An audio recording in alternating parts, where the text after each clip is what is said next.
Здравейте, хора! Днес направих Васил Левски по един малко по-сложен начин. Единствената причина да го рисувам с два химикала е, че придава един по-такъв странен ефект. Моето въздействие върху хората искам да разберат, че странното не е нещо, което трябва да ви плаши и че не е нещо, което е лошо. Напротив, странните хора постигат най-големите цели в живота си. Защото като правите и за някои струват, им се струват най-така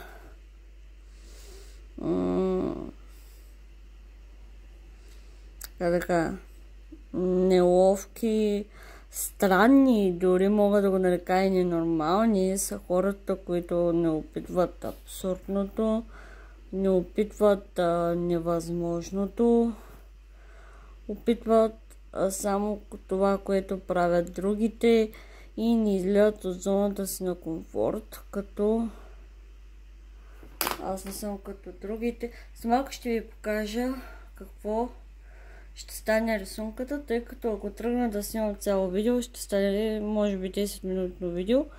С малко ще ви покажа другия резултат и накрая ще го монтирам, ще го обработя и ще го кача тук в канала. Тъй обещах, че ще ви покажа как се получава. Добър шпон, имам все още, виждате, че не е напълно готово. Как реших да нарисувам по този начин Васил Левски? Ако се питате този въпрос, ще откриете в следващото видео или ще ви разкажа накратко по-скоро. Нарисувах Васил Левски по този начин, защото в една от книгите, които ви попадна в интернет, корицата на книгата е да рисува по този начин с шрифт, който пишеше някакъв текст, не обърнах кой знае какво внимание. Просто начинът, по който беше изразен Васил Левски по този начин ми допадна, така да го кажем, и реших да го нарисувам. Защо точно с химикали? Защото знам как да го нарисувам по начин, по който знам, че няма, да го трия, да го търкам, и плюс това имам гума за химикал, която си я взех наскоро. Така че намерих я на Jumbo, струва 5 лева, ако не се лъжа, във формата на череп е много хубава, наистина много хубава работа върши. Препоръчвам ви черен череп и пише гума за молив, но аз лично съм ползвала да трия химикал и поне при мен зависи от вашата хартия и от вашите материали, защото аз не вземам примерно химикали от 50 стотинки, аз вземам скъпи химикали. Последния който си взех, беше 4 лева, така че е хубаво, когато се занимавате професионално с рисуване, да имате хубави материали. Не ползвате някакви, как да го кажа, не ползвате примерно бокуци с една дума, да не ме баннат за този израз, който използва, но наистина има материали, които са пълна химия, струват луди пари, а не стават и не отцветяват нищо, или пък не могат да нарисувам нищо. Ще ви кажа защо. Първо, аз взех графитни моливи, които струваха на стойност 15 лева, като задължително, когато аз рисувам с моливи, първо ги изпробвам. В този канал ще видите изпробване, ще видите начин на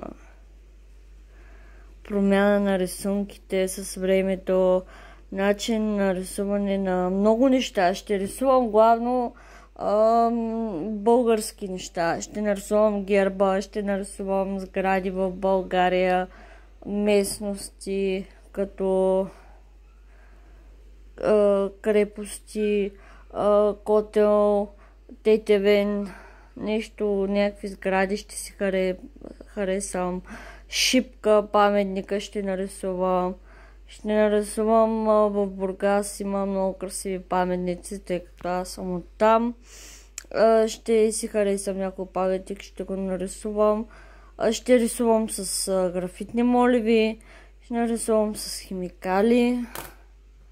Като идеята на това да развия този канал с изкуство е много тънка. Не го правя с цел да се хваля, а с цел да ви покажа, че когато рисувате, първо може да намерите време за развитие, защото рисуването е вид изкуство и малко или много. По този начин се развивате, колкото и да не вярвате. И ако хората ви казват това, не може да се го нарисувате и ти не рисуваш така, не им вярвайте. Много хора правят много неща от завист, от това, че те не могат, или пък от завист, че ви рисувате така, от къв зор ви ще рисувате пък, нали, те не могат. Има хора, дето просто казват нещо, не упреквам никого, има различни хора. Идеята на това видео е просто да ви покажа, че когато човек иска нещо, може да го постигне. И в момента се опитвам да постигна. Сега не казвам, че ще стане същото това, което искам да постигна, но се опитвам по най-възможния лесен начин да се, как да кажа, вижте това.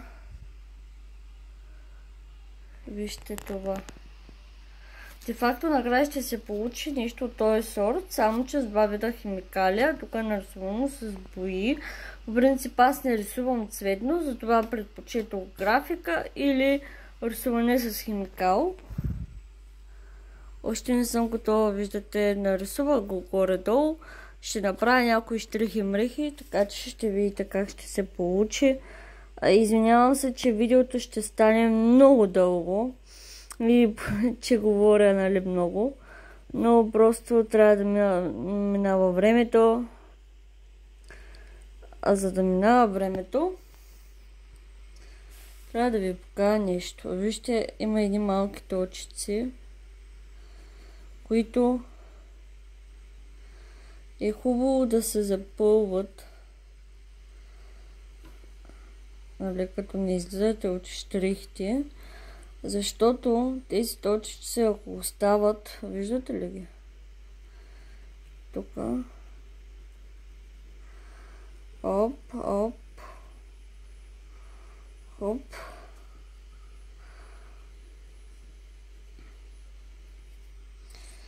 Имам и още една творба, която ме чака, ама не е по-късно. Ще рисувам икони. Ще рисувам коли, ама не от тия модерните деца, ми едно времешните. Ще рисувам танкове, ще рисувам оръжия. Оръжията обаче ще бъдат от Третата световна или от Втората, като ще спазвам носии на хората и военни, как да кажа, военни униформи, носи. Ще рисувам картини, които са обичаи.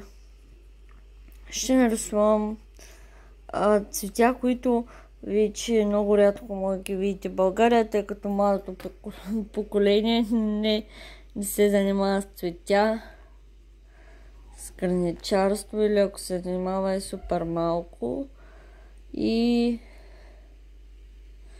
не е това, което е било едно време.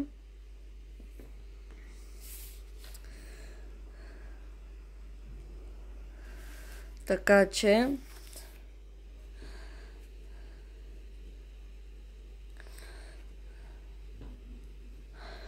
гледам някакви нови техники да използвам, които не съм правила. Ще тествам материали пред вас, така че мисля, че ще ви хареса. Ето вече почти е готова.